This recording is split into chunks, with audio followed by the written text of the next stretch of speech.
as the head writer for 3 companies, I had a certain amount of power. Right. And I could have written anything.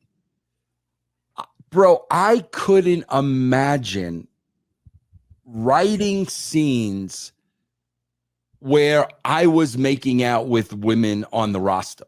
Like, I couldn't imagine that. And bro, it's even worse because, he was Vince McMahon. He knew they couldn't say no. No matter how uncomfortable they felt doing shit on camera and whatnot, he knew they couldn't say no. And like I said, bro, as a guy that was in that spot, never in a million years would I have ever put a female talent, in that kind of a position where, oh yeah, and then we're going to make out, and then I'm going to grab your ass, knowing damn well you say no, you're going to be out of a job. I mean, so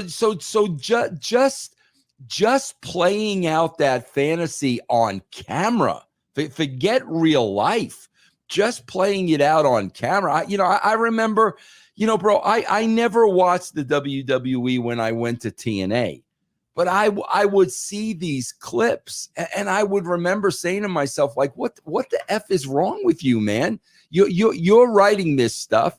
These women can't say no. You're putting them in a very vicarious position where they're very uncomfortable, but what? You don't give a shit? How much blame do you put on him versus like the writers? Like, is he writing it or the writers writing it? Because there's got to be a little bit of the writers putting this out there and Vince saying, oh, obviously he's got the final say. Bro, I was just watching some interview this past week where Stephanie McMahon was saying it was his idea to be the father of my child. She said, not writers. Bro, no writer would ever suggest that. Okay. Ever. And she's even saying it was his idea, and she had to tell him, no, that crossed the line. And then he said, well, what about Shane? So it's like, man, if his own daughter is saying that's the stuff he was coming up with, I would think, bro, that he had a hand behind all of that stuff. When you look at just him and that kind of stuff, I mean, nobody says anything to him. Like, even Stephanie doesn't say anything, like raise a red flag. Like, hey, that's a little insane. Well, she said she did. She said, oh, okay. She said she did. She said that was like way over the line. And I told them, there's just no way I was going to do that. So she did.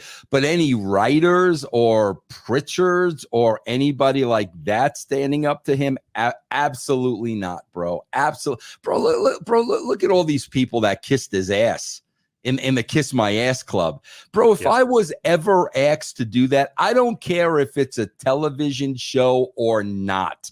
If I was ever asked to do that because this dude is like just a freaking egomaniac, bro, I would have told him to kiss my ass.